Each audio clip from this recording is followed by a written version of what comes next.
Welcome back to Divulgence, everybody. We got Adam from the Truth Desk and Habsburg Jolly West in the house. What's going on, guys? Adam, it's so good to see you again. You as well, sir. Habsburg, how are you, my friend? Also good to see you, man. Doing great, man. How are you? Good. Super excited for this show. We've been kind of chit-chatting about some of the Epstein stuff and trying to dive a little deeper into the medical and the dental aspects of things. Obviously, there's links to dental and medical schools, affiliations with doctors and dentists, and of course, all the creepy photos of the medical equipment, dental chairs that we've seen. So we're going to pretty much get into all of that today. Habsburg, where should we start? I know we kind of went through, we're going to go through some of the doctors. Why don't we start with maybe the Columbia Dental School. That's a big piece as well.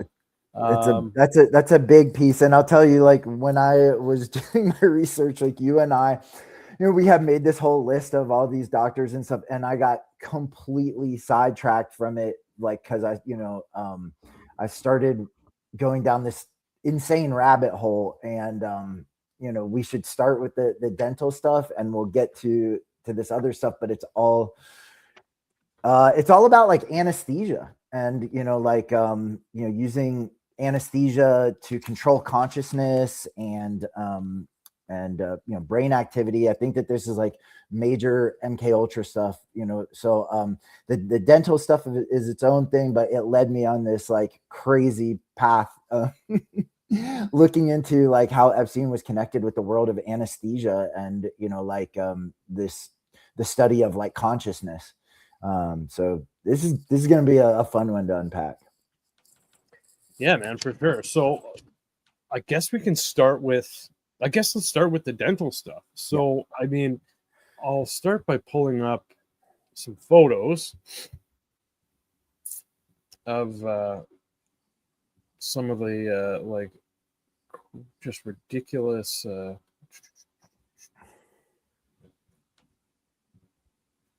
see what's the best way to do this. Oh yeah, okay, sorry. Because there's obviously the room. Let's start with this one here.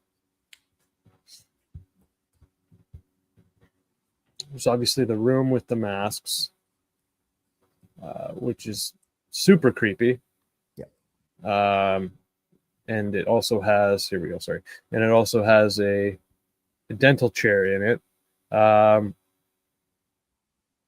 Let's start with the masks, actually. I mean, there's obviously the things going around with like, oh, there's an eyes wide shut connection. Oh, it's, based on, it's a nod to like CIA face masks or something like that, but it could just be really creepy, ugly art. He did have a lot of that lying around. What are you guys thoughts about the masks?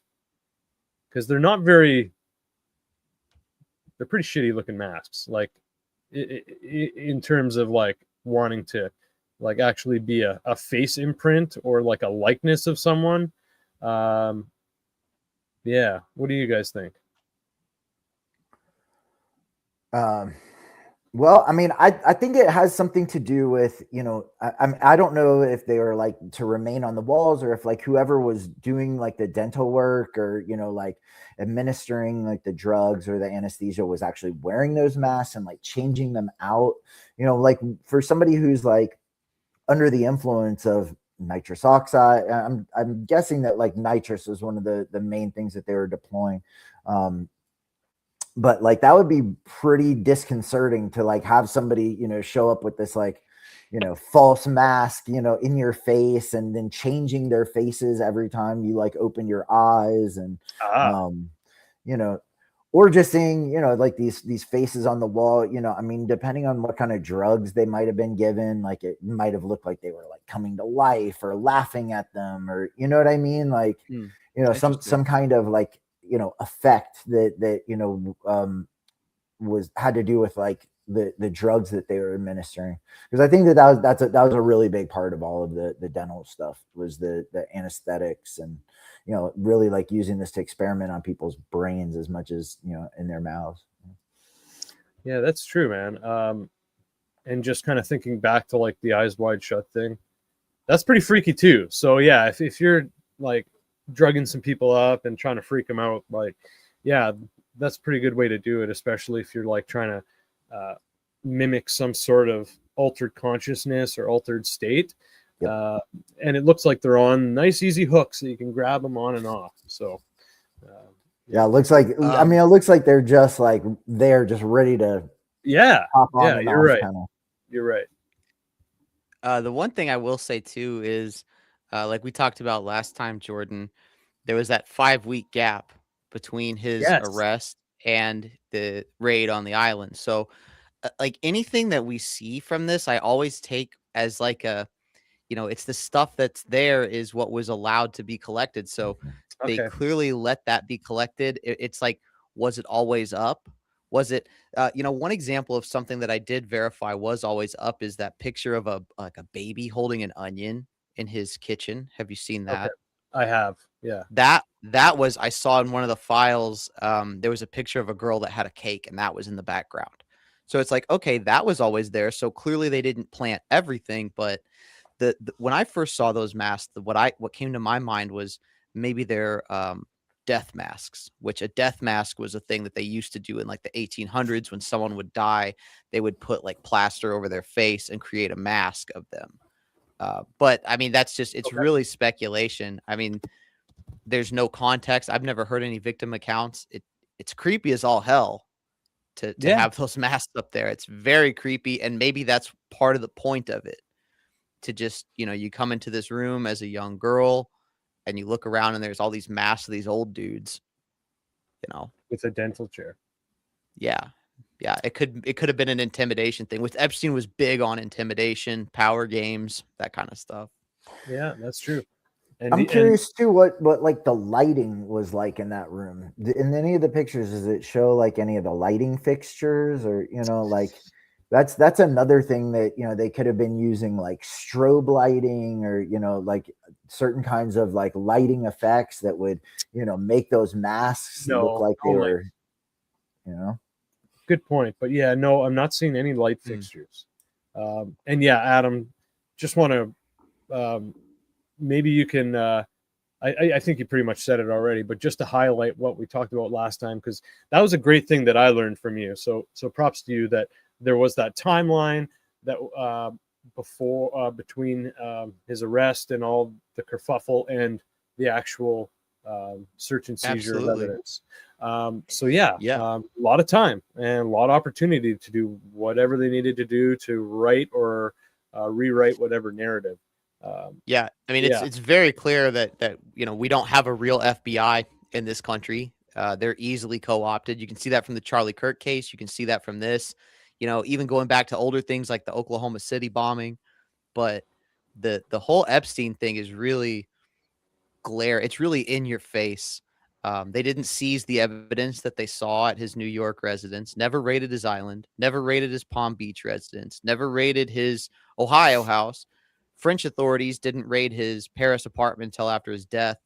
And Zorro Ranch, I believe I just saw a couple days ago, they're actually finally going out there, 6 years after the fact and looking for some, that email that said those foreign girls were dumped out in the desert. Not that they're going to find anything after, 6 years of the time to do it would have been, after his arrest, not now. But, and I'd love to get into too that, that like I was talking about how they literally built a barn with an incinerator outside of Zorro Ranch. The sheriff, I believe, voiced concerns about that. Like, hey, there's a barn with a double door system called a Sally port where you open one door and there's a closed door on the inside.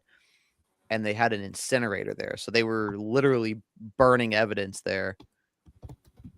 And with everything that you hear about Zorro Ranch, the women giving birth there, possible human cloning. And here's one thing I hate thinking about this stuff, but one video I saw in the files was there was a very young girl who appeared to be. Now, a lot of these videos, the DOJ's actually chop them up into 3-second segments. A lot of the Epstein files are like this, where they'll take one email and it's in there 15 times, right? Right. But they had this video of Zorro Ranch. You could tell from the woodwork and stuff in the background. And it was this very young girl who Epstein was like ringing a bell, and she was like crawling around. You can't really get a whole lot of context. It looks very weird, but it appeared to me to be like she was somehow like as terrible as it is to say, like a trained sex slave.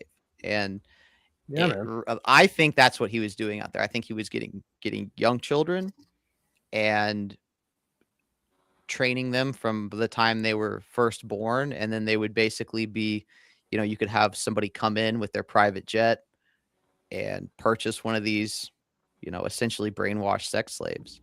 And whenever the walls were closing in, and makes you wonder what was burning in that incinerator outside. The incinerator and the storage units that were emptied out. And so many balls were dropped that seemed, they were not only dropped, but they seemed to be like spiked to the ground like a fucking football, purposely. Yeah, you're right, man. Like when it comes to the FBI, like how could you trust that? And especially with the actions of like Kash Patel, what he does now, very, very disconcerting and very, very scary. Well, the FBI has been corrupt since the inception, since J. Yeah. Edgar For Hoover, sure, for sure. Hoover himself was a fucking, a creep and an instigator and a collaborator and a high horseman.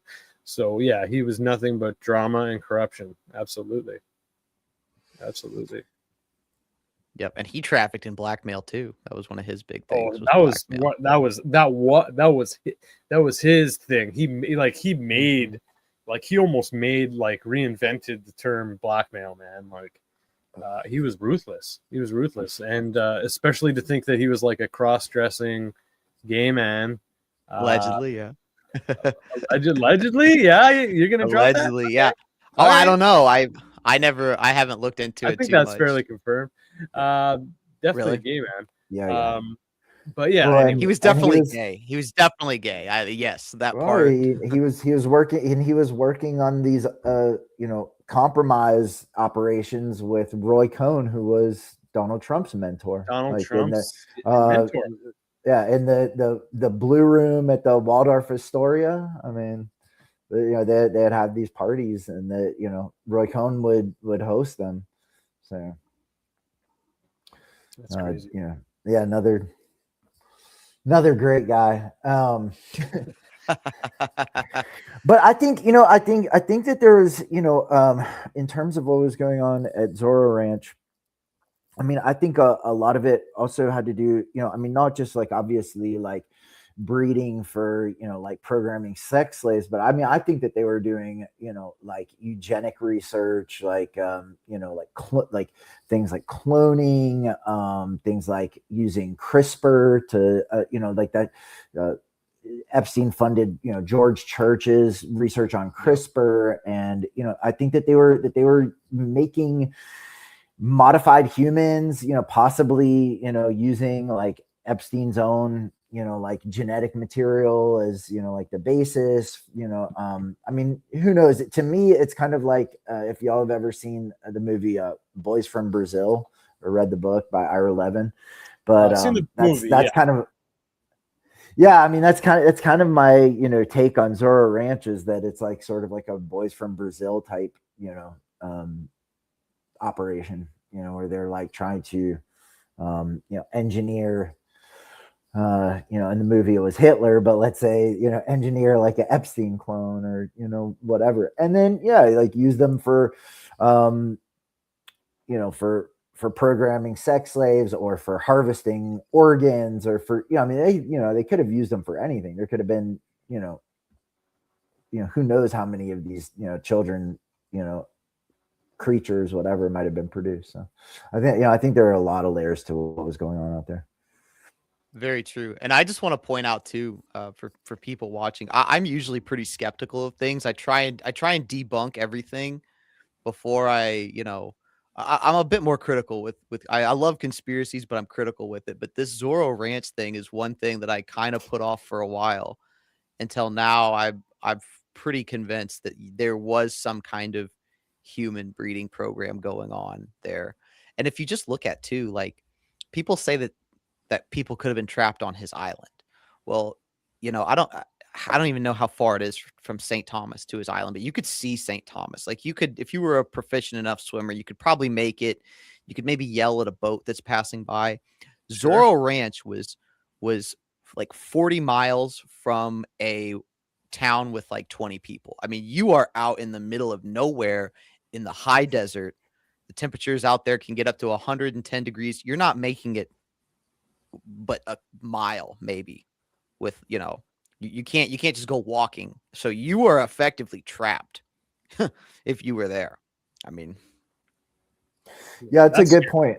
I mean, they even at, Little St. James, I mean, over the years they would have like, Disney cruises would take like snorkel trips out there. Like people did come and go from there, I mean, it was probably more so than a place like Zorro Ranch, So that's you'd be much more isolated and you'd feel much more trapped at Zorro. I guarantee you. And like still in the area within like 100 miles, you're close to some like very strange stuff, like the Tridentina base where Scientology has all of its like underground facilities. Like Church of Scientology has the Tridentina base, which is like, I don't know, less than 100 miles from Zorro Ranch. And yeah, I mean, it's real crazy, what's going on in that, part of New Mexico. So, but well, yeah, a lot of it's enabled just by the fact that it is like, isolated and it's, it's remote. A lot of those small communities are strange. If you get a community that's really isolated, they get incredibly xenophobic and they just have a weird, especially out in New Mexico. I was a truck driver for a while and I've been to these kind of places and towns like that have a weird vibe. You feel like people are watching you everywhere and they probably are. Yeah. It's just a weird vibe out there. That guy, what the hell was his name? The Toy Box Killer. You ever heard of him? Yeah. He lived in Truth or Consequences, New Mexico, and he was like a park ranger, and he would like drug women at this bar, and he would take them back and like basically like tie them up and do terrible things to them. But he and all his neighbors were friends. So it was like the neighbor, their closest people around, you couldn't run to. And it's just not saying everyone out in New Mexico is like that, but I'm just saying those small towns out in the middle of the desert, normal. You never know. Normal people don't say, I want to go live in the middle of nowhere in the desert. I'll put it to you like that. Well, there's also like tons of like historically like White Sands and like Alamogordo, all the Manhattan Project stuff that was going on in New Mexico, the Santa Fe Institute, which Epstein was funding, all of this, scientific research, the Hefter Institute, which is like a psychedelic research, institute that's in Santa Fe, that's connected with the Santa Fe Institute. Like there's all kinds of like, weird, spooky stuff that's been going on there for a long time, in New Mexico specifically and in that region. So. Also, here's we got a comment from the audience here. Shout out, Make Me America Green Again. Engineering children to become future jet pilots, maybe. Nadia Marcinko, also known as Nada Marcinkova, is a Slovak-born pilot, flight instructor, and CEO of aviation website Avloops, now mysteriously not. That's interesting. So, yeah, I mean, even the thought of just building this kind of larger, very tight-knit, loyal group to Jeffrey or whatever other players were in the mix. Yeah, I don't, who knows, man? Pilots and stuff that you need to know. You need to be able to trust that person completely, no matter what, right? So you start putting these almost like not a sleeper cell, but you put these kind of people in positions where if you need them to do something or just act accordingly, they will, no matter what, right? Out of loyalty. Maybe you don't even have to pay them unless they're on the payroll already, right? Well, it's interesting. I mean, as far as aviation goes, like there is a lot of like Air Force activity in New Mexico and like the Dulce base, like a lot of, UFO stuff, like alleged, I mean, it's Roswell. I mean, like there is a lot of like weird, connections to, experimental aviation and stuff in New Mexico. So I think that's a good point. Well, there's not a lot of people around. I mean, that's why they had the Manhattan Project out there. It's the most isolated place probably in the U.S. So if you want to do something with not a lot of prying eyes, that's where you that's where you get. There's Zorro Ranch right there. The most disturbing of all of Epstein's properties. I'm convinced this is the most disturbing property. Yeah, I think it stands a to good reason. case for it. But it's interesting when we talk about the Manhattan Project because that will definitely connect to when we talk about Columbia, because Columbia University is where the Manhattan Project started, and that's why they called it the Manhattan Project, because Columbia is in Manhattan, New York. Like that is the origin, and they moved it out to New Mexico so that they could like operate with more secrecy. But yeah, it was from Columbia, so that will definitely tie in. Good point. Yeah, so it's pretty crazy. So let's continue with a few more pictures here. Just getting into the dental chairs, the medical equipment, kind of helps set up more of our discussion here. So here we see bed, yada yada, and obviously in the back there, we see some medical / I mean, that thing could be used for dental. It could be used for wounds. That magnifying thing. I mean, those are dental drills. Like that's definitely a dental rig right there. Right there with the cords. Those are drills. Oh, okay. Yeah. Yes. Yeah. Yes. Like that's absolutely a dental rig right there. Okay. Thank you. Thanks for pointing that out. And where does this come from? That's from the bedroom, either in New York or in Palm Beach. But and then here's, I believe that would have to be Palm Beach because. Sorry, go ahead, buddy. I'm just saying, I bet that's Palm Beach because it doesn't seem to fit the aesthetic of his New York residence. That's Palm Beach right there. Although I mean, he also had like other apartments, in New York for like guests. Yeah. I mean, he had an apartment in Paris. Like, I'm not sure exactly, which, residence that the bedroom one was in. That's definitely from the house in Palm Beach in the bathroom. But okay. I almost thought it was the same room, but it might not be. So here you see the similar setup, but obviously if you look hard enough, you can see the chair in the back. Mm-hmm. Yep. Which is, very frightening. Very, very frightening. And a phone. Lots of phones around the house too, obviously. And a plane. Yes, right. I know. Yeah. Howard Hughes over here. The little like setup that looks like that, but it's like the little more scaled down, more portable one in the bedroom. That one really freaks me out, dude. Like, it's so crazy that it's right next to the bed. Like, yeah, absolutely. Yeah, that's scary as hell. Yeah. So and there's been photos of like girls getting some sort of medical treatment or being tended to in a bed. I don't know what kind of treatment they're getting, but I mean, that's just horrifying. So I saw one thing where he denied medical treatment to like one of these girls wanted to go to a hospital and he was like, no, you're going to get patched up by somebody that I know. Yeah. Of course. Absolutely. Makes total sense. So I'm going to go through, me and Habsburg went through some of his doctors. So, in like just the ones that we're able to get a hold of, there's a long list of. So there's a Dr. Bruce Moskowitz from Palm Beach, who is an OBGYN. Or no, sorry, he's not. There's Dr. Bernard. I think Bruce Moskowitz was his heart doctor. Okay.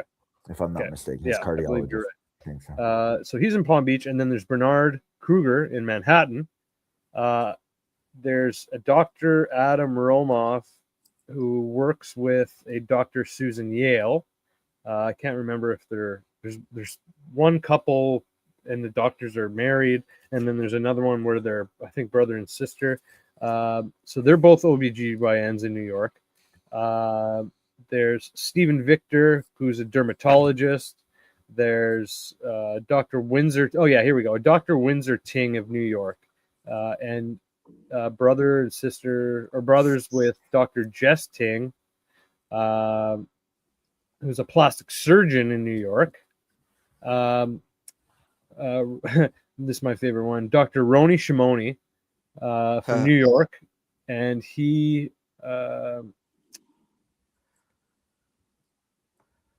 okay, and he handled the medical equipment. Yeah, so this was interesting. He handled the medical equipment at Epstein's properties. So that's an interesting name. There's Dr. Ava Anderson Dubin, Dr. Harry Finch, Dr. Peter Attia, who's been in like a lot of hot water lately. And then the Dr. Jeffrey Port, who also does investments with him. We also found Dr. Richard Axel, Dr. Thomas Magnani, who we're going to get into because he's a big dental guy. And then there's Mark Landon, Dr. Mark Landon from Ohio State. He's an OBGYN, which is concerning. And then Dr. Alexander Schifrim from Manhattan, OBGYN. So lots of OBGYNs, a few of them are plastic surgeons and dermatologists. So they're obviously good with wound care and skin and making sure girls are going to, even if they look all fucked up right now, give them a couple days, they'll be okay after we take care of them, kind of thing, right? And then, like, obviously the OBGYNs, like, super scary. And then we found some links going to interesting places like Ohio State. So why don't we get into a little bit with and of course Dr. Thomas Magnani, and he is also connected to Columbia. Is that right, Habsburg? Yeah. He is he's an alumnus of Columbia, but he is also like an adjunct professor there, but was in private practice. He was Epstein's personal dentist in New York. There's like 3,500 like hits on Magnani's name in the files. Like, they're in constant contact, and he's the one who was really like Epstein's conduit into like the like the hierarchy in the dental school at Columbia and the medical school in general. Like, he connected him not just to the dean of the medical school, but also to the dean of the dental school, but also to the dean of the medical school, which is one of the biggest like top medical schools in the country. And so it's like Magnani was really guy on the inside at Columbia, but also like one of these kind of like celebrity dentists in Manhattan. So he figures in like real prominently, and it's just like it's insane how much contact they had, and how much time Magnani was like spending at Epstein's private residences. Like, he was coming over to have dinner at his house in New York, like, just all the time. And like, you can see it through the correspondence between like his secretary and Leslie Groff, and I mean, it like they're hanging out and they're bros. That is not just like his dentist.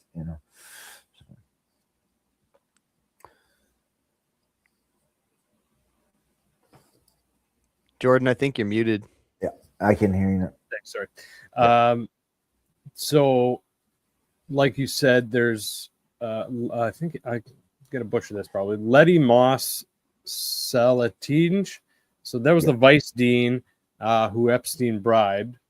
And then there's Ira B. Lamster, the former dean. Yeah, and he's actually still a professor at Columbia. He's just not the dean. Same with Moss Salentingen, or however you say it. Like, she got relieved of her administrative duties as a vice dean, but she's still a professor. So like none of these people, lost their jobs or lost their tenure. They're just not like moved around a bit. Yeah, they're just not like in the administration anymore. So also, let's see, what's the other guy's name? Ronnie Myers. He's either the dean of I think he is the dean of the medical school there. But yeah, I mean, this was like, the whole like administrative, system of the dental school was like, in his pocket. He gave them at least like $210,000, that, was like directly from him, including, like a $50,000 donation to their annual fund in the name of Corinna Sholiak. He gave them 50 when they like let her in. And for those who don't know, Corinna Sholiak was, Epstein's like long-term girlfriend from Belarus, who it was like his primary beneficiary of his estate. She inherited some like $100 million or something, whatever he like basically had left over. And and she was a dentist, and she was like evidently not qualified to get into Columbia Dental School on her own. She was denied admission in 2012, and then Epstein via Magnani and Lamster and Moss Salentigen, like they got her accepted into the school, via like donation, bribes. And those are the ones that we know of, like on paper to the school. Like we don't know like how much money he like put in, in these people's pockets directly. Right. Like, we don't know that he like didn't show up with like a duffel bag full of cash to, any of these, people, and saying like, this, I mean, it's like, we really, have no idea that, like the real extent of his relationship with them. But I mean, I guess what's really important, like is that, yeah, I mean, she had this like very, kind of like white glove experience with Columbia. They really like took care of her. There's another doctor there. Oh, what's the guy's name? Starts with an L. I can't find it in my notes, but something like anyways, he was one of the professors, but he trained her and like got her, like private like lessons for her her like practical exams and stuff like that. Like he was like teaching her like on the side. So she had like like I said, kind of like a white glove like experience there, where everybody was just kind of like trying to get her through, the dental school there. And is interesting too that so, and I had posted about this on my Twitter page, a couple of weeks ago, but it was really weird that Magnani was class of 1980 at Columbia, and he I found out that and we've talked about Owsley Stanley before, like in the episode that we did about the Grateful Dead and stuff like this, but he was like the underground LSD king of the 1960s. He made like all the acid that turned everybody on, and the Haight-Ashbury and Woodstock and everything like that. That was the Owsley acid. And his like common law wife, who like had his his son, her name is Roni Jissen Stanley. She was after she broke up with Owsley Stanley, she went to Columbia Dentistry School, graduated in the same class as Tom Magnani, and like her mentor. Because I found the articles from Columbia's alumni newsletters, in which they like brag about like, oh, Ronnie Stanley was, making, LSD and, hanging out with the Grateful Dead. Like this is in the Columbia's, alumni publications, but that her mentor was this Letty Moss Solentigen, who was also the mentor and, interacted directly with Jeffrey Epstein, but there was the direct mentor for Corinna Shuliak. So it's really weird, that you have this like multi-level connection with, somebody who definitely has like MK Ultra ties, with LSD, with the, underground manufacturer and distribution networks, and, Columbia University and their dental school, and like these specific characters that were tied to Epstein. It's really very, very crazy to me. So just thought I'd mention that. No, that's great. Yeah. That's great. But like in their like alumni newsletter, like you should, we could probably pull it up, but if you like Google search Roni Stanley and Columbia, but they're like bragging about how she was, making acid with Owsley Stanley, like on their official alumni newsletter. It's unbelievable. So interesting. Well, and Epstein himself, he has so many ties to these prominent universities, Harvard, MIT. He's donating. I mean, he donated, I forget, if you look at that, he had a bunch of websites like JeffreyEpsteinScience.com, JeffreyEpsteinBlog.com. You can find those websites on archive.org. And one of those sites said he was giving, I think it was $100 million a year in the form of educational grants. And like, that's one thing, like people want to focus on the sex crimes aspect of this. Like, okay, yes, he was a high profile pimp. That's known. But it's like another thing that he was doing was he's a, I forget what the word is. He's a contact asset.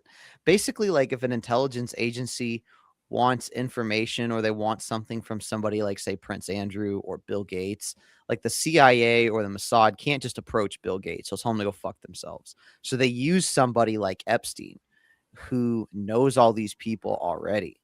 And that's what his role, a lot of people suspect, that's what his role was in the education world. Was, hey, give out these grants and stuff, get to know people, stay on the cutting edge of research. He was super into physicists. He had physicist summits at his island. People. He liked all these smart, different people, celebrities. He was really into transhumanism. Academics. I mean, yeah, that's a big one too. Yeah. And these intelligence agencies love to stay up on the cutting edge of technology. And that could have been one of his main roles, was to just harvest this information from, people like Stephen Hawking and other prominent physicists through educational grants.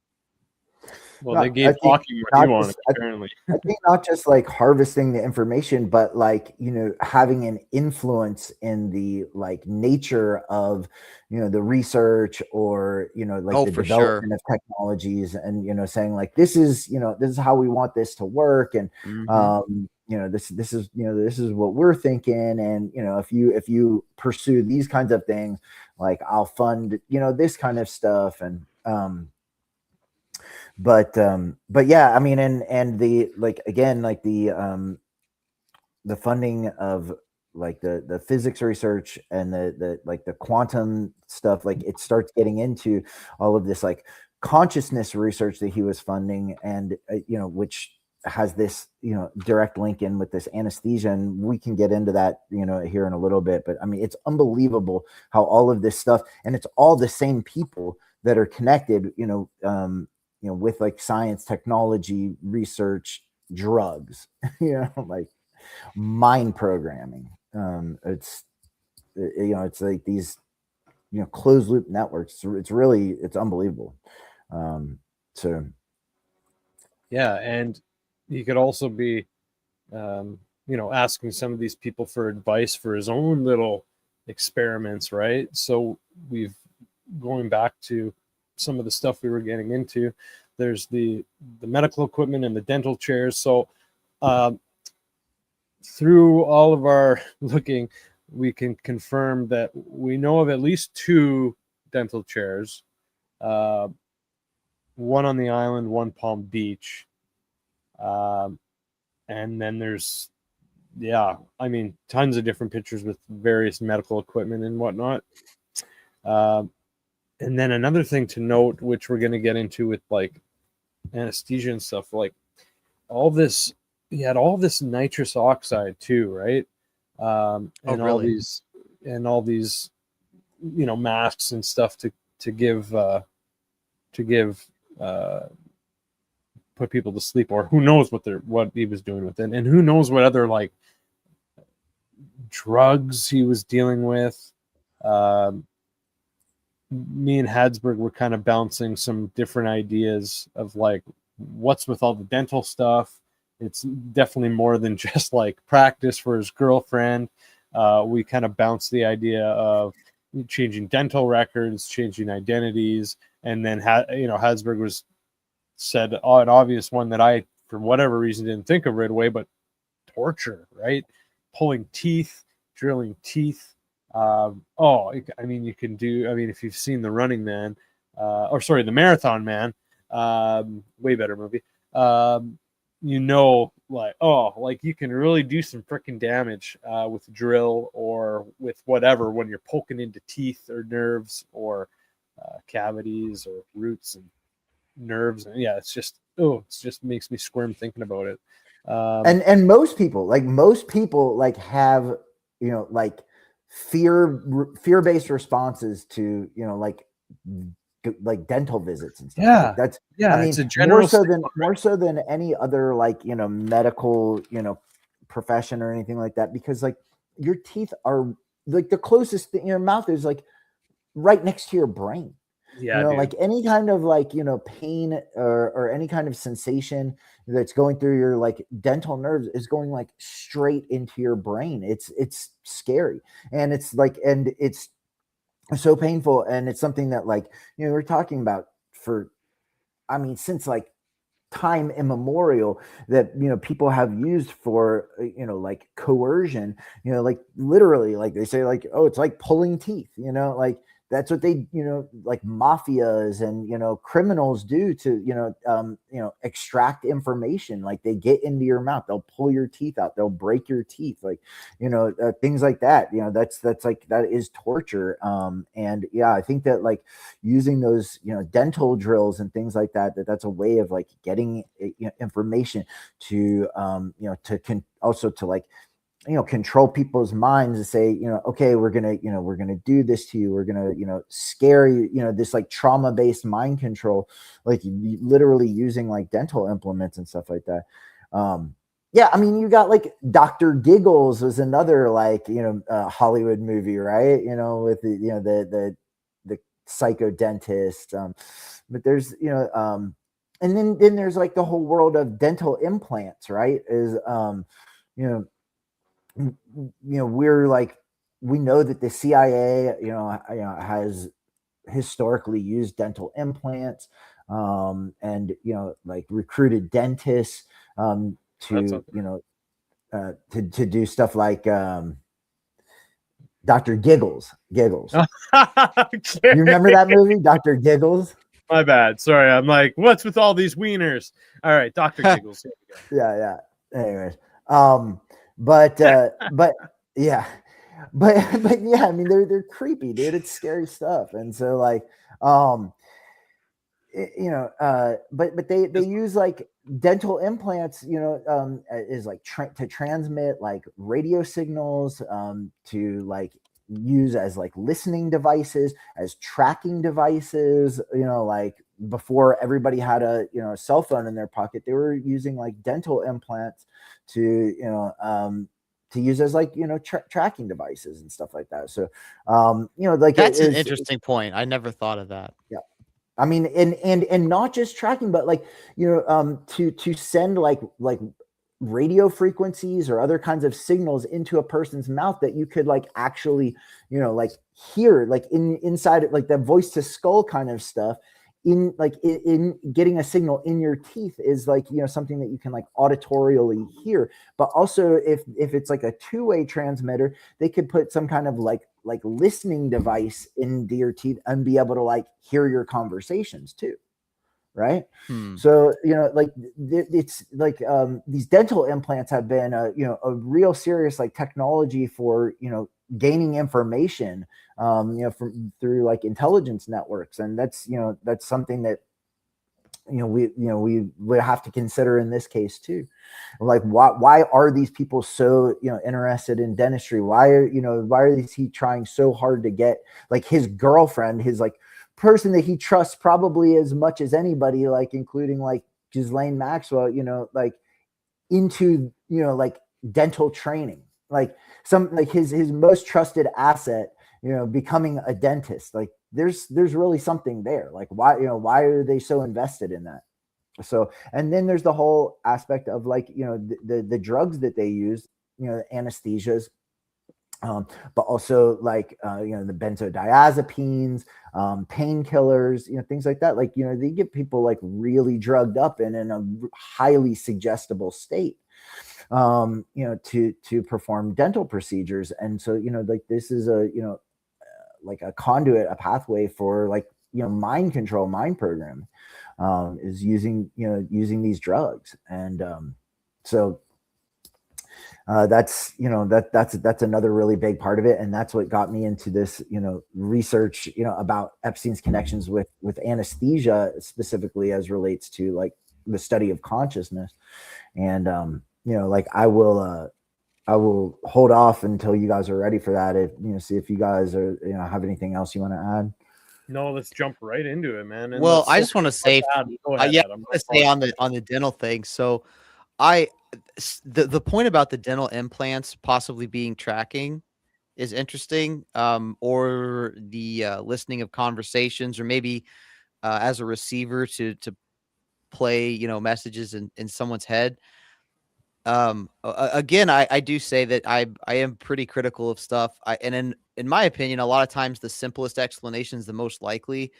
A lot of these women that Epstein would collect, these young women, came from poor backgrounds, you know, and they were probably women that didn't go see the dentist a lot. And his clientele are really rich, snobby people who probably wouldn't want a chick that had bad breath, or, you know, I think these dental chairs could just be, he could have just been doing dental work, really.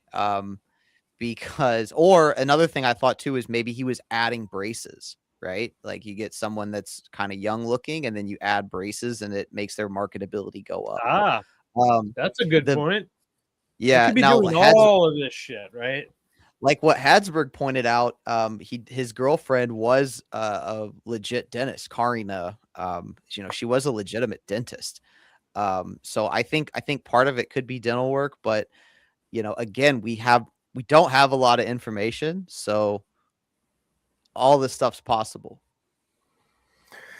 Yeah, I mean, I think obviously there are, you know, like the practical, like actual dental procedures, you know, but like I've also seen, you know, like emails with Magnani's office and, you know, like the time slots that they were allotting for like dental cleaning, you know, like multiple hours and things like this. It's like, yeah, I mean, you can see this, you know, it'd be like, oh, we're gonna, you know, do like a cleaning, and you know, we blocked out like 3 hours for it and stuff like that, and it's like, well, you know, that doesn't take 3 You can hours. do like you 10 know? cleanings in 3 hours or more. Yeah, maybe. you know, and we're gonna do sedation, and we're gonna do, you know, it's like it's hard to know, and you know, like I just there really is you know, like a long history of these, you know, like dental procedures as, you know, like torture, information gathering, things like this. I mean, it goes in so many directions, but ultimately, I think that one of the really important things is like the administration of anesthesia, and that's like something that they're licensed to do, and that they're like that's like a big part of the dental practices. And that Epstein turns out was like funding research into anesthesia. He was working with this guy who's really very interesting. His name is Stuart Hammeroff, and he is the director of the Center for Consciousness Studies at the University of Arizona, which is actually like part of the Department of Anesthesiology, the Center for which is a real crazy thing to think about, that like, the Center for Consciousness Studies is under the umbrella of the Department of Anesthesiology. And that's because of this guy. He's written all these papers and done all this research on how like understanding anesthesia is actually how you understand consciousness, because you are able to, through anesthesia, you're able to like shut off the conscious mind, but the brain is still working, and you're you're still using your unconscious mind, like how you are in like dream states and stuff like this. So they're able to like induce this and be able, and it's like an easy access point to be able to like program people when they're under sedation. And he actually started this Science of Consciousness conference, and they actually just canceled their 2026 Science of Consciousness conference, because everybody that was involved with the conference was compromised by Jeffrey Epstein. I'm dead serious. This is I can actually, if you want to let me screen share, please do. Check this out. That's a great headline. Yeah, I mean, it's unbelievable. So this is through the University of Arizona. The Science of Consciousness Conference for 2026 has been canceled. We regret to inform you that the 2026 the Science of Consciousness Conference, scheduled for April 6th through 11th at the Lowe's Ventana Canyon Resort in Tucson, has been canceled. But if you go on Stuart Hammeroff's Twitter page, like he specifically says that the reason that they canceled it was because of everybody's connections to Jeffrey Epstein. So it's just like I believe it, because he was so involved in funding universities, and he was super into consciousness. That's transhumanism. That's one of the most documented things about him, and these educational grants that he would give out. And so that's what's so interesting, specifically about this, in terms of studying consciousness, that it was like so tied in with anesthesia, which is again like so tied in with the like the dental stuff. It's really crazy. But this was so, and in this Science of Consciousness conference, I mean, you had like, this is Deepak Chopra was involved, Roger Penrose, who was like a physicist, like who partnered with Stephen Hawking, in his physics research. And we know that Stephen Hawking was going down to the island. But this Roger Penrose, who is like knighted, by the British Crown. He's a knight. He's like 94 years old. He's also a fellow of the Royal Society, and he's written all these papers on quantum consciousness with Stuart Hammeroff, the anesthesiologist. So Epstein was giving a bunch of money to the Roger Penrose Institute, and man,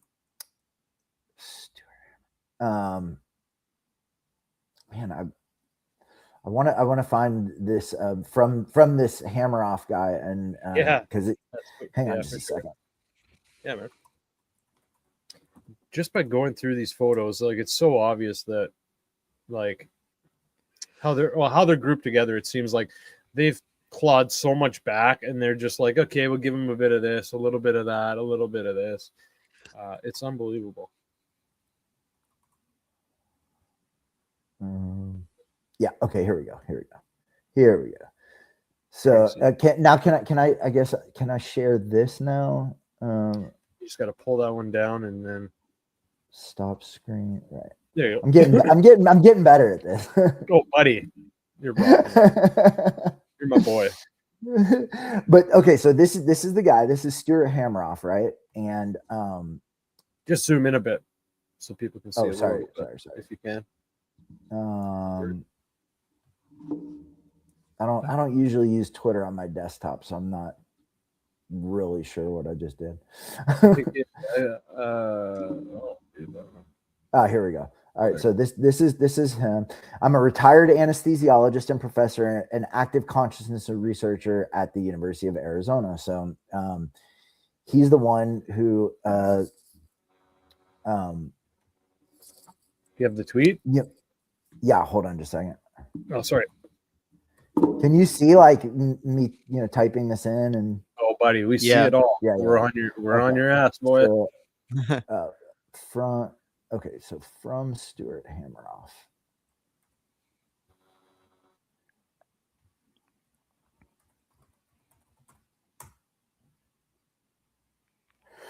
Yeah. So, with great regret and contrition, I confirm cancellation of TSC 2026. The University of Arizona and conference organizers have determined this is necessary due to several speakers and organizers, including myself, being mentioned in the Epstein files. All right. In 2017, I obtained one-time funding for a TSC conference in San Diego. It was $50,000 from Mr. Epstein. I deeply regret that and apologize to Epstein survivors, those horrified by his activities, TSC participants, and my colleagues at the University of Arizona, especially the Arizona Astrobiology Center. So, wow. He's involved in the Astrobiology Center. That's like the study of extraterrestrial life. Like, this like goes into all these, different, areas, but, Hamroff is like, he funded me one time. Yeah. He maybe like funded the conference one time, but they were like exchanging emails, and making connections. Hamroff and this guy, James Tagg, that was one of his, like partners, they were inviting Epstein to these like robot heart, like Burning Man parties, that they would have like, do you know what Robot Heart is? Like one of the big Burning Man camps. They were like hosting parties, that they were, like inviting Epstein to, weird stuff, like where they're obviously like having big, like psychedelic drug parties and stuff like this. But, Yosha Bach was also, like involved. He was one of, but Yosha Bach, who was like, one of his guys inside of the MIT Media Lab, was, part of this, the Science of Consciousness conference. Ben Goertzel, who we talked about in the Martine Rothblatt episode, who is like on the board of directors of Terrasem and is one of on the editorial committee of the Terrasem Journal of Cyber Consciousness, who was one of the ones who wrote the AI programming that Hanson Robotics uses for like the Sophia robots and like all of these like humanoid robots. He was one of the speakers for Science of Consciousness conference. Like really, creepy stuff. It gets into everything, the AI, the robotics, the astrobiology, everything. So it's really crazy. And when I started pulling this thread of like the dentistry and the anesthetics, it started connecting to all this stuff. And then he was also like in the Science of Consciousness conference, they started, they were having programming on transcranial ultrasound. And so like in some of these, pictures, it looks like Epstein had ultrasound machines. Have you guys seen that? And so it's, everybody's like, that's weird. thinking that, well, yeah, that it had to do with like, reproduction, and it probably did, but also these guys who are, studying like anesthesia and consciousness are using ultrasound, to like transcranial ultrasound, using like the ultrasonic frequencies that these machines make to like scan brainwaves and to like influence brain patterns and stuff. And so like there's that too. And there were I looked up transcranial ultrasound in the files, and there were there's a meeting set up at one point in 2017 with Bill Gates and Larry Cohen to focus on ultrasound, transcranial magnetic stimulation. So like this was going all the way to the top with that stuff. Yeah. So anyways, just that's kind of where I started going off with all of this, like medical dental stuff, is like it starts getting into this like mind programming, and that's what these guys are interested in, and so it's pretty interesting. Sorry, I don't want to like keep going on. I want to give you guys a chance to talk. So no, that's cool, man. I did see that in one of his emails, he emailed someone and said, "Do you think we should build a mind reader?" Do you remember who he was talking to? Oh Lord, I'm gonna see. I think that's what they were doing. I mean, I think they were like doing that with the drugs, with the like these machines, like the dental hypnosis. Like I think that's what they were, like like getting into people's minds. He sent it to Barnaday Marsh. Should we build a mind reader / use de-encryption? New understandings of the brain. Can we evolve the New York Academy of Sciences in one of our projects? I think it would be good for you as well as them. So we do a project on tissue regeneration, cloning. I'm excited to accompany you as a voyeur on Madron's adventure. Barnaby Marsh. Barnaby Marsh. So he's an important person in all of this. He was running the John Templeton Foundation, and this is like a nonprofit NGO foundation that funds all kinds of like new agey, like consciousness, scientific research. He's a Rhodes Scholar, Barnaby Marsh, and his father actually was roommates at Harvard with Andrew Weil, who is another one of these, like, I mean, you guys probably know who he is, real famous like psychedelic researchers, who's also at the University of Arizona, who's also an advisor on the science of the Center for Consciousness Studies with Stuart Hameroff. They're real connected. So all these people are like in this tight circle. But Templeton Foundation, they're also funded and like co-fund projects with the Fetzer Institute, who also funds this Science of Consciousness Conference and the Center for Consciousness Studies. The Fetzer Institute is another one of these like new agey like super well endowed, like they have an endowment of like hundreds of millions or like billions of dollars, and they work with the UN, and they're the ones who like invented social emotional learning. Barnaby Marsh. So yeah, he's a Rhodes Scholar, which I mean, it's that's pretty high level stuff in terms of like round table, like CFR, Chatham House, like they run the Rhodes Scholarship program. So like that's a big deal. And and so his father was roommates with Andrew Weil at Harvard, Barnaby Marsh's father. And so like all of these guys are like just completely interlocked. And so so Epstein is talking to and Epstein was working with Barnaby Marsh to get the Templeton Foundation to fund also the activities at the MIT Media Lab. So he would like, obviously Epstein gave them a lot of money, but he was like recruiting a lot of foundation. He got Bill Gates to give through the Bill and Melinda Gates Foundation to the Media Lab. He got, Templeton Foundation. But that another crazy thing that I found, going back to Media Lab and dentistry, was in 2002 at the MIT Media Lab in Europe, which I believe is based out of Dublin, Ireland. These guys were working on making a cellular dental implant that would be like a smartphone in your tooth through the MIT Media Lab in Europe. So,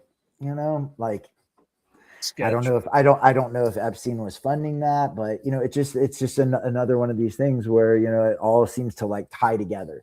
Everything that they're doing, all these people and all these technologies and stuff like this, like putting things in people's teeth into their brain, making mind readers. It's so funny when you read that email that it happened to be from Barnaby Marsh, because like it was to Barnaby.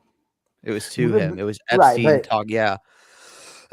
Very weird. But this is like the same network. Here's another thing I want to, if I could share my screen here. I found this in the files. Habsburg, I think you'll think this is, let's see if I can share screen here. Oh, maybe I need to stop. No. Okay, here we go. Okay, so this is a conversation. Can you guys see it? Yep. Just zoom in a bit. So here's a conversation between. All right. If you're able to. Beautiful. So this is a conversation that Epstein, I guess he recorded, but he's talking about a previous conversation that they had. Epstein says, Katie Couric was here and we were talking about ... I think I want to start cloning things, me and with certain people. Prince Andrew got upset because he was all, if it had a conscience, could we kill it for the spare parts? And I said, I'll make it without a head. Would that make you feel better? And Katie Couric, I thought, was going to vomit. So he's talking about a conversation. Yeah, isn't that wild? Boom, bitch. Crazy. Yeah. Holy shit, dog. This conversation doesn't like he's joking at all. He's just like he's bragging. Who is Richard that this conversation is with? Do we know? Yeah, who's Dick? Yeah. Where's your power supply? This is a transcript of a conversation involving Jeffrey Epstein, Richard, Jessica, and others. The discussion covers a wide range of topics, including biological systems, viral replication, competition, survival, philosophical questions. I mean, I've read most of this. It's all fucking over the place. It just says Richard. Richard Branson. Yeah, I don't know. I'm trying to think of who. Richard Branson. That's a good one. Another island guy, Richard Island boy. Richard Kahn. That's his served as his longtime accountant. Richard Branson, associate. What else? What do we got here? Richard Kahn, Richard Axel, Richard Branson, Richard Caring. No. It appears Richard appears to be in the sciences.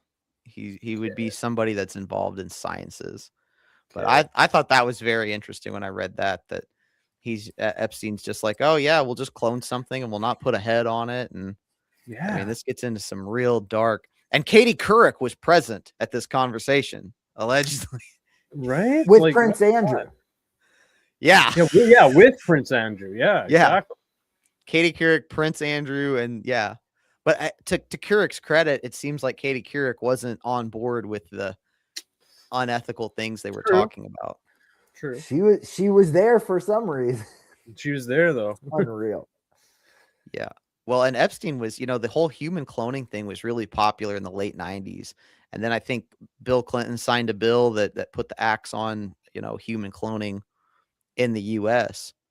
But it makes you wonder if it's not still going on at some of these private labs. People like Epstein that are super into this stuff fund these unethical scientists who, There's there's there's people who are so passionate about science in a bad way, in like a bad way, in the sense that like they just don't give a shit. They just want to see science improve, or science do something it's never done, or prove someone wrong, or prove the world wrong, or whatever it is. These like mad scientist kind of people definitely exist. yeah, Like you Joseph can kind of Mengele see, types. yeah, you can almost say that like in a way Musk is that kind of person. He just pushes, and when people say like, hey, you need to calm down, he like pushes extra hard to try to prove a point, I guess. But yeah, he's a little autistic too, I guess. But yeah, so but he was, Elon Musk was definitely involved in, these network, and the Edge Foundation network, that Epstein funded with John Brockman. But I found another one today that he was involved in that I hadn't heard of. I know that y'all probably know this guy who is also involved with like consciousness studies, and he's like an astrophysicist, also in Arizona, but at Arizona State in Tempe, Lawrence Krauss. And he was running this Origins, let's see, this was the Origins of Human Uniqueness conference, and he put Epstein on the like advisory board, the external scientific advisory board for this. And let's see, it's got the Origins External Scientific Advisory Board also includes Elon Musk, CEO and CTO of SpaceX, chairman of Solar City, CEO of Tesla Motors.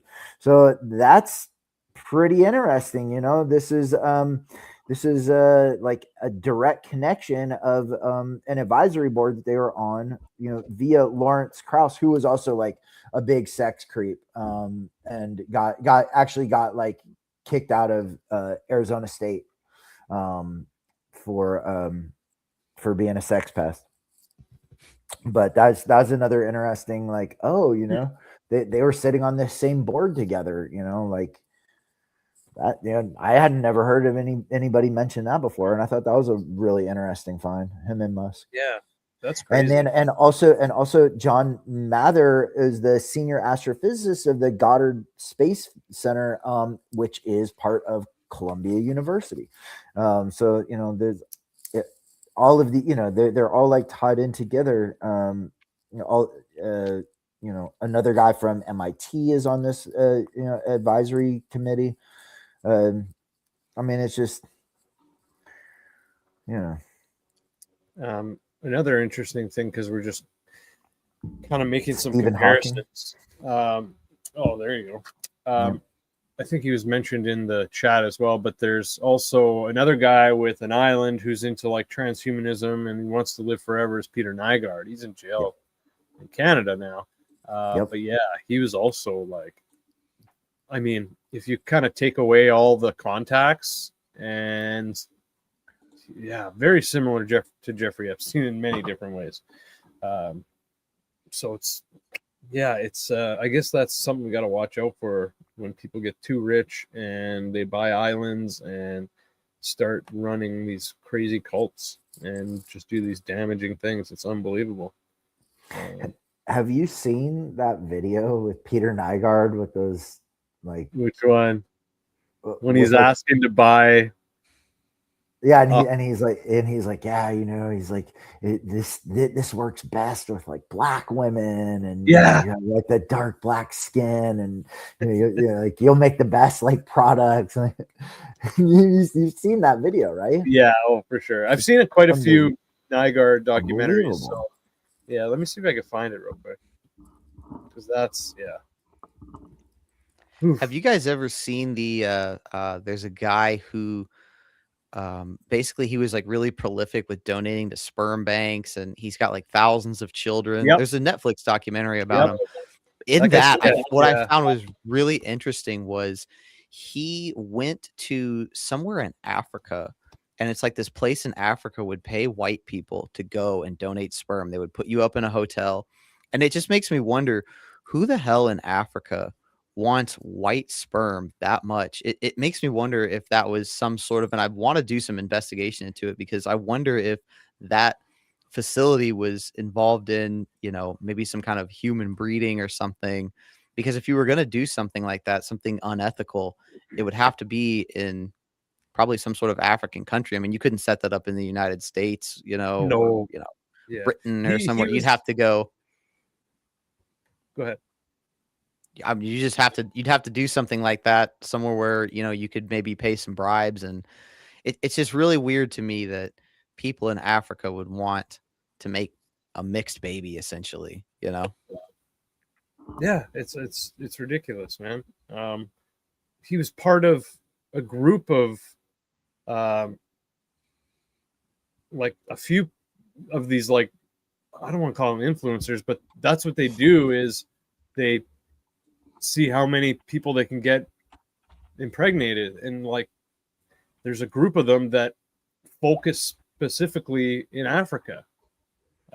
So yeah, I would love to do something on that kind of shit. So we should talk about that, because I watched that documentary, and yeah, it really bothered me in a lot of different ways.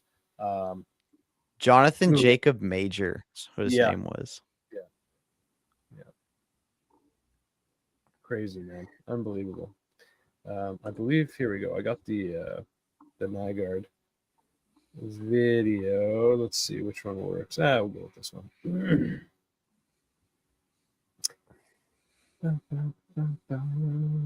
Come on. Oh, there we go.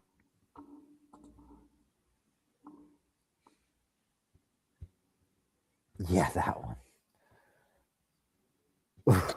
Investing in is called SCNT, which takes the egg of a young, perfect woman specimen, takes the egg and takes out the nucleus and puts our DNA in the nucleus. They just go in and take it out. Painful, Huh?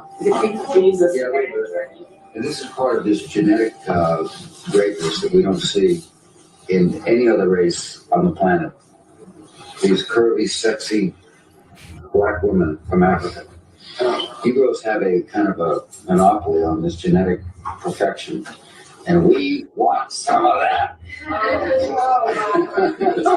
So, girls, for $100, we will pay you for your egg. I pay you $100. So how much do you want for it? Let's bid. I bid $500. You know, whoever I bid, you can outbid me. $60,000 for the eggs. Yeah. If you have abortion, that's very valuable. Umbilical cord, the center, your period blood is so rich with stem cells. When you regard it as waste, then it actually should be. It should be captured as recycled, and it should go to waste. It's life for somebody else. It's life for mankind. Where the best eggs are 60 to 18 years old. Those are the best eggs. As you get older, your eggs get weaker. Thank you. So you may not be our candidate. No, that's fine. I'm out with my business anyway. Wow. Wow. So there you go. Between 16 and 18. That's the age he said. So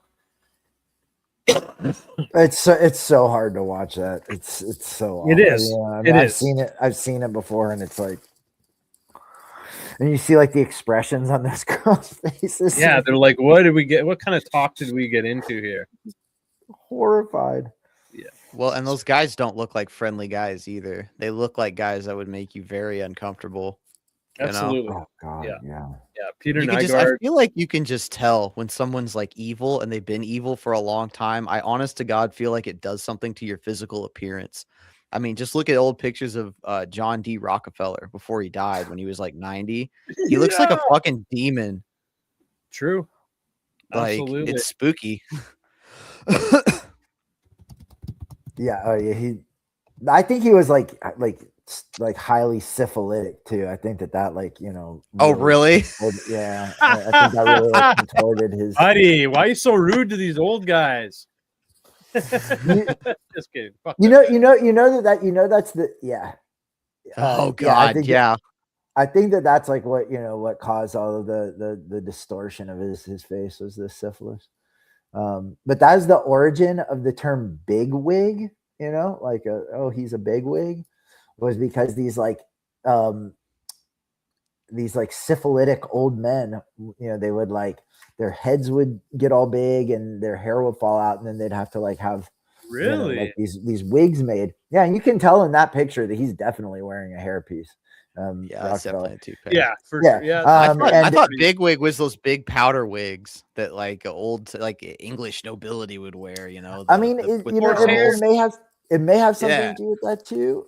But like from what I've been told, and you know, maybe this is like, you know, fallacious, but that like it came from you know, guys that had you know, like the effects of like syphilis, and that they needed like, you know, wigs made. They were big wigs because they had like, you know, big bulging heads from the.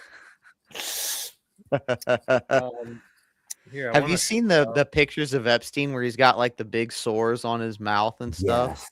Yeah. And that was like a yes. Yeah, he had like a resistant strain of gonorrhea, and he was sending pictures to his doctor. That's why he's like, there's one where he's like, he's showing his doctor. Oh, I've seen. Yeah, I don't. Okay, I haven't. It's yeah. because he had a really antibiotic resistant. Yeah, he had a really bad form of gonorrhea that was resistant to antibiotics. That yeah, do you have those by any chance? Not right offhand, no. Okay. Let me see if I can Google. You don't want to see. Gonorrhea. Oh my God. No. Yeah. Oh, that's so like gross. It's some weird. Kind of want to see it. If you can't find it, that's cool. But take a quick peek. In the meantime, I'm going to pull this up because this is something that we were talking about when it came to anesthetics and stuff. So in the Epstein files, there's a lot of photos of people like sleeping or passed out. And yeah, why don't you just share what you told me earlier, Habsburg, what your thought on that is? Well, like this is a quote from one of the emails from Hammeroff. He says,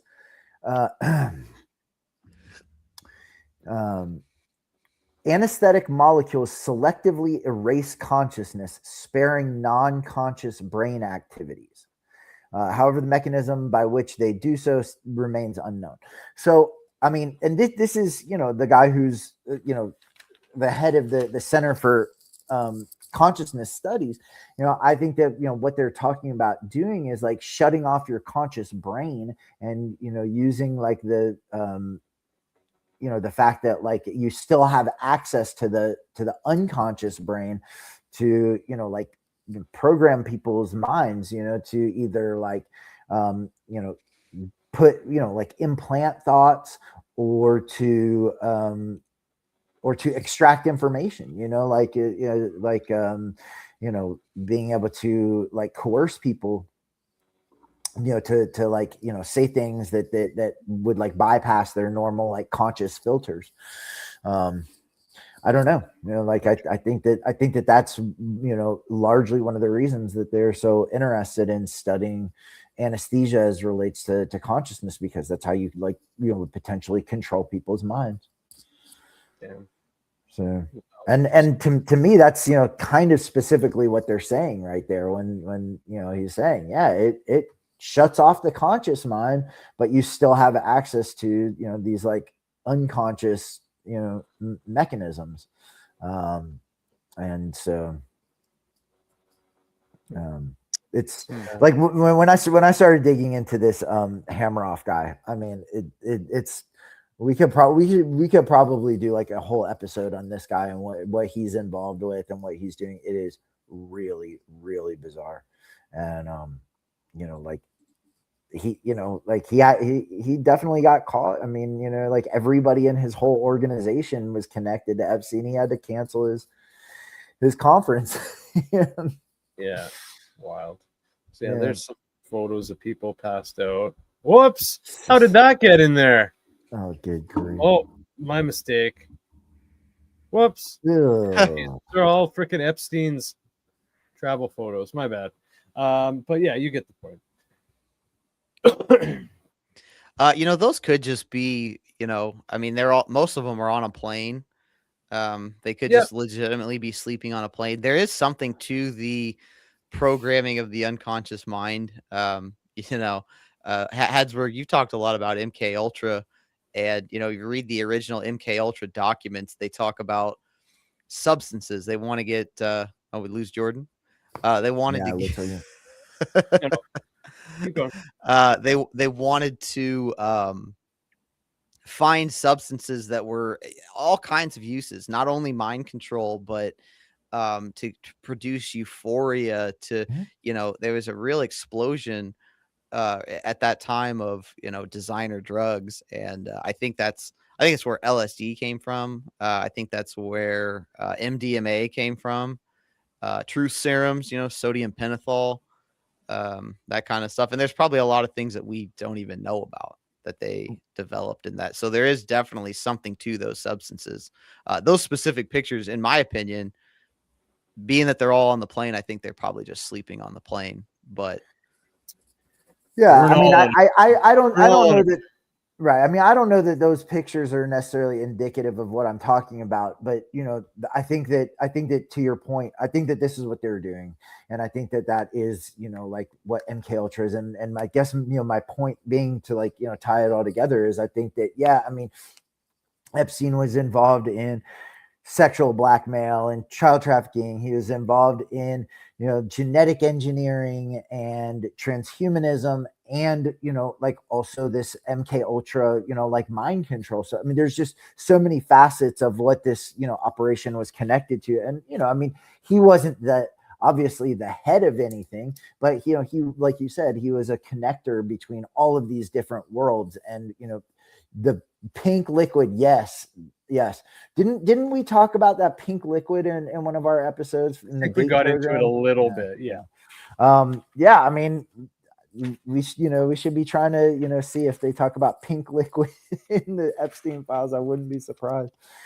But yeah, I mean, I think that all of these, you know, different things, you know, really like connect on one another. And when you, you know, and that's why I did bring up like the whole thing with Ronnie Stanley, who, you know, who was like, you know, the common law wife of Owsley Stanley, who was definitely, you know, running like an operation, you know, with LSD, like being at Columbia in the dental department with Epstein's dentist and having the same, you know, like, you know, professor mentor as Karina Shuliak. Like that's how, you know, deeply, you know, these worlds are connected. I mean, it's crazy to me.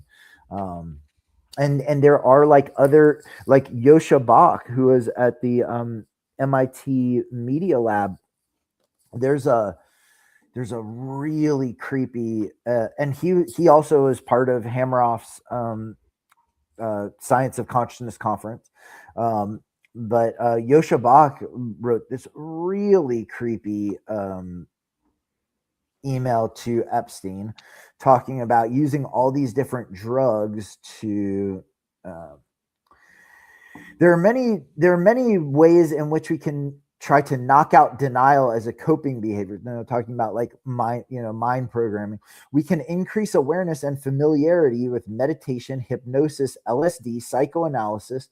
We can reduce the anxiety that made the denial necessary with MDMA, benzodiazepines, eliminate mechanisms responsible for fear, blocking or lesioning of the amygdala, like actually like, you know, putting lesions on a person's brain. I mean, it's really crazy. Reduce the pain produced by the anxiety, grief with opiates, dissociate situation representation and pain response with ketamine, direct attention, and so on. I'm no psychiatrist, so my list is quite short, but each method of knockout uses different mechanisms and will probably have different effects on the likelihood of depression, risk-taking, productivity, etc., because self-deception involves so many parts of the mind. So, like, yeah, I mean, they're definitely talking about using, you know, like a vast array of, like, you know, different drugs to control people's minds and to, you know, change the way they think, you know. And these are, again, these people are all, you know, connected. It's, you know, that was Yosha Bach, but, you know, he was part of this, you know, this consciousness, you know, conference, and, you know, with Hemroff, and, you know, they're all just sort of like one big globular network of bad guys. Dark sciences, yeah, people that are into the dark sciences kind of thing. Dude. Yes. Yeah. Exactly. Yeah. Like, you know, like, it's all about control, isn't it? You know, it's you know, they're just like wanting to, you know, control, you know, what people do, what people think, you know, like how people, you know, genetically exist. I mean, It could definitely be said that Epstein would be someone who is interested in exploring scientific topics that are outside the Overton window, things that mainstream universities and research institutes wouldn't touch, but like maybe some of these more unethical scientists, psychologists would want to get into. They would probably go to somebody like an Epstein for that. And I think Habsburg, some of your research there is showing that these connections, and we're not going to get a real clear picture from the files. We're just going to get little bits and hints of, you know, we're not going to, and Epstein's really good at knowing what not to put down in writing. I mean, you read the files, I don't want to talk about this. Call me. This isn't a conversation for email. You know, somebody, who was it? It was someone that had a part ownership in the Giants, the New York Giants, asked Epstein if hey, is this girl a working girl, and this and that, and I really like this last one. And Epstein's like, you know, settle down, Sparky, basically, like, call me, don't talk about this over email, you know. So he's very good at not putting incriminating shit down in writing. I know one of the people that was asking about a girl being a prostitute was Jonathan Farkas, who is the husband of what's her name? Summers Farkas, I think. She's like Trump's ambassador to Malta. He is the one who introduced Adam Wyden, Ron Wyden's son, to Jeffrey Epstein. And I don't know if we have a couple more minutes, but, you know, I wanted to follow up with that. I'm good to keep going until you guys are done. So as long as Adam's good and you're good, then yeah, go for it, buddy. Because that was something, you know, I live in Oregon, and, you know, Ron Wyden is our senior senator here, and I mean, he's a total ghoul. I mean, like, really one of like the real bad guys. But he is like the head of the, you know, Senate Finance Committee, you know, like, investigation into Jeffrey Epstein and all of his like financial connections. When the latest, you know, document, you know, drop of the Epstein files came out, that was like the first thing I looked for was Wyden, and it turns out Ron Wyden's son, Adam Wyden, was going and like meeting at Jeffrey Epstein's apartment in New York to like solicit an investment into his management fund. Is that interesting? Yeah, ADW fund. And so,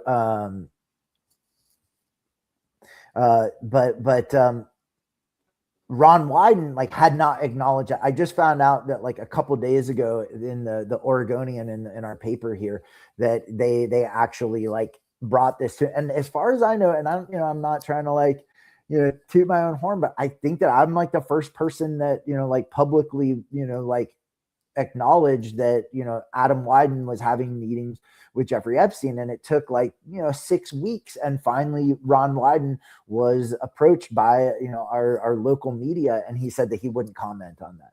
But, you know, this is the guy who's, you know, he's leading the investigation into Jeffrey Epstein's financial connections without being willing to acknowledge that his own son was seeking an investment. And we don't know if Epstein did or did not make this investment with Adam Wyden. I mean, he may have. Adam Wyden was looking for like 500,000 from him, I think, something like that. And he sent him like, the investment prospectus for his fund. And I mean, he had, if you look up Adam Wyden in the Epstein files, like there's, a ton of documentation of their meeting in person. This was in either 2017 or 2018. At Epstein's house in 2017, in New York. And, then like follow up email saying like, oh, I'm sending you over all the documents, for you to be able to like make an investment in my fund. And like, it's just unbelievable that Ron Wyden can get away with just being like, yeah, I'm not going to talk about that at all. Like there's no conflict of interest. Like there's no, like breach of ethics, for him not, like disclosing this as he's, leading this, the highest level investigation into Epstein's, financial crimes and connections, that his son, had this connection. I mean, it's mind blowing, and it's totally like, it's just totally evil. So I thought I would mention that, and that he did finally, looks like, about 10 days ago, in the Oregonian did get questioned and did acknowledge that like he knew of it, but that he wasn't going to comment on it. So, Wow. Yeah. And I know Wyden, he's one of the, I don't know what he ranks, but he's one of the top insider trading senators. yeah. As far as his stock portfolio is, it's rivals like Pelosi's. How much he's and the finances. That's going to be really and Jordan, we talked about this last time, but with the gap in his arrest and the raids on his island and the fact that Zora was never raided, the financial information is going to be the only real unaltered evidence that we have left of Epstein's, because you can't get rid of bank transactions. They're there, and that kind of stuff. If we ever see, like Wyden talked about on the Senate floor, documents detailing hundreds of millions of dollars flowing from Epstein's accounts to Russian banks and this kind of stuff. I mean, that's going to be really the only juicy stuff that we have left. Yeah, I mean, but I think there's so, again, like if he, we were talking about him being like a connector, and with all of these like researchers and institutes and stuff, like same thing with the money. I mean, he was like this financial, connector, to so many people, and so many of these like, scientific networks, like the funding and the money that he was like moving around on their behalf too. So yeah, he was really good at making money in nefarious ways and hiding it, money laundering, tax avoidance. I mean, and that's why when people say Yep. Epstein was only worth 600 million or whatever, it's like, okay, 400 million of that was just his property. Like there's probably accounts that Epstein had that we never, shell companies, accounts in other people's names. I mean, he probably had money all over the place that we'll just never know. well, and he that was had his like real specialty. totally. I mean, he had not only that. I mean, he had like unrestricted access to all of Les Wexner's money. I mean, like just for example, you know what I mean? And he was making investments for him too. Yes. So yes. I mean, he had legal, access to like everything. He was like, he was his proxy. So, I mean, like that, forget what Epstein personally had. I mean, he had, $3-4 billion of Wexner's to just play around with and do anything he wanted with. So, one other thing before we start wrapping up, in the comments we had this, I saved it, so I wanted to bring it up. So Epstein negotiated a contract with CIA to move clandestine airline used in Iran-Contra scandal to Ohio, according to new files. According to Benz, which might be Mike Benz, Epstein was the authorized signatory on a deal that moved the airline's operations from Miami to a military base in Columbus, Ohio. Habsburg, you are nodding. Are you up on that one? I'm pretty sure that what he's talking about is called Southern Airlines, and this was like basically a CIA like front company that operated this airline that was doing like Iran Contra ops, and Les Wexner bought it as like a private, like air service for his companies, for like the Limited and Victoria's Secret and all that. Like that's how they bought this, CIA airline to like use as their corporate, transport. So Okay. pretty crazy, but I believe Yeah. it's called Southern Air or Southern Air Transport, something like that. Okay, interesting. One other thing I wanted to mention, last show I did with William Ramsey, we talked about like an Eyes Wide Shut connection to the old Epstein thing, and then he showed me this on eBay, and I ended up buying it. So it's a Hello magazine, and it's got Alice on it, aka Nicole Kidman from Eyes Wide Shut, and the Duke of York, former Prince Andrew on it. So Okay. very interesting. Very interesting. For those who know, you know. All right, guys. This was awesome, man. I learned a lot of different stuff. I'm sure everyone else did. I appreciate everyone's time. Before we get going, though, quickly, I know you guys have a long, busy day, so I apologize for taking up your time. Adam, let everyone know where they can find you, my friend. youtube.com/@the-truth-desk, same handle on X. I just got a new documentary out, Jordan, that we're going to talk about in a few days on false flags, 9/11 being an inside job, and then every other false flag that the U.S. and deception starting wars that the U.S. has been involved in, from World War I, II, Vietnam, First Gulf War. Also a bunch of Epstein content out there, including the only comprehensive video on Epstein's drone footage that we have. So nice. Beautiful. Yeah, definitely check out his stuff because it's great. I love it. appreciate I enjoy your videos quite a bit, actually. So it's a pleasure having you on and working with you. And you as well. I'm definitely going to enjoy our talk on the 20th. Habsburg, where can everyone find you, my friend?